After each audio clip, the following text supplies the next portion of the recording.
अस्सलाम वालेकुम दोस्तों, मैं हूं आपका दोस्त नवाज़ और आप सबको खुशामदीद है मेरे चैनल पर।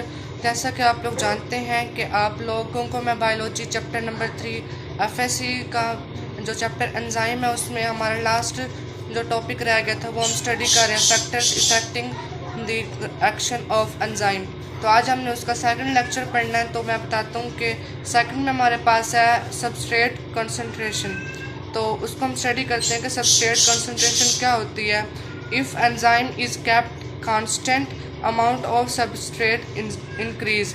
तो अगर हम एंजाइम की कंसंट्रेशन को कांस्टेंट रखें और सबस्ट्रेट को बढ़ाते जाएं तो एक ऐसा स्टेज आ जाएगा जहाँ पर और ज़्यादा एक्टिव साइट हमारे पास नहीं होंगी और ज़्यादा से ज़्यादा सबस्ट्रेट प्रोडक्ट में कन्वर्ट नहीं हो सकेंगे। ठीक है, तो a stage reach when more change cannot occur because at high substrate level all active sites of enzyme are occupied and further increase in the substrate does not increase rate of reaction। ठीक है, तो इसी के साथ हमारा ये जो next था दूसरे नंबर पे हमारा मैंने आपको नाम बताए थे 4 के एंजाइम कंसंट्रेशन, सबस्ट्रेट कंसंट्रेशन, उसके बाद फिर टेम्परेचर और फिर पीएच मैंने आपको बताया था।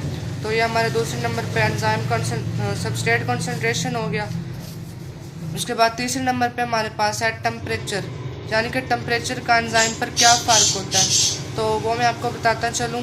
All enzyme can work at there maximum rate at specific temperature.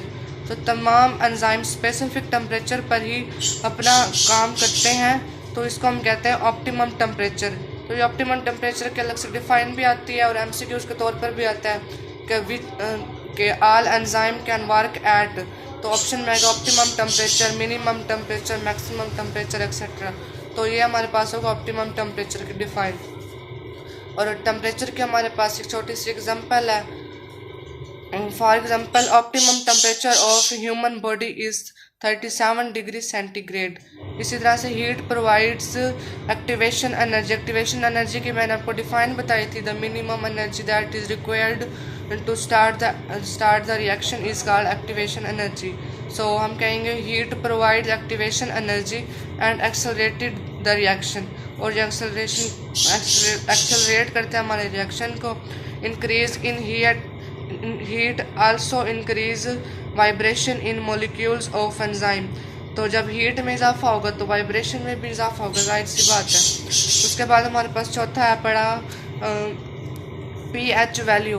तो पीएच वैल्यू का क्या जो सिस्टम होता है, पीएच वैल्यू का क्या असर होता है एंजाइम के एक्शन पर या एंजाइम के केमिकल रिएक्शन पर, वो हम स्टडी करने चले हैं। तो सबसे पहले every enzyme function most effectively over narrow range called optimum pH. तो ये हमारे पास ऑप्टिमम पीएच की डिफाइन भी होगी और एक एमसीक्यू भी बन सकते हैं, जैसे कि every enzyme function most effectively cover a narrow range. तो हम कहेंगे ऑप्टिमम टेम्परेचर।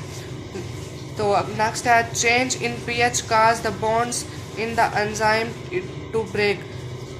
तो जब पीएच में थोड़ी सी तब्दीली होती है तो एंजाइम के जो बॉन्ड होते हैं वो टूटने लग जाते हैं, resulting in the enzyme destruction. तो इस तरह से एंजाइम डिस्ट्रॉय हो जाता है। ये था हमारा आज का लेक्चर जिसमें हमने एंजाइम के चंद मज़ीद फैक्टर्स हमने डिस्कस किए हैं। और पहले मैंने आपको एक फैक्टर बताया था, वो था एंजाइम कंसंट्रेशन। तो हमारा ये टॉपिक कंप्लीट हो गया। इसी के साथ हमारे चैप्टर का भी एंड होता है।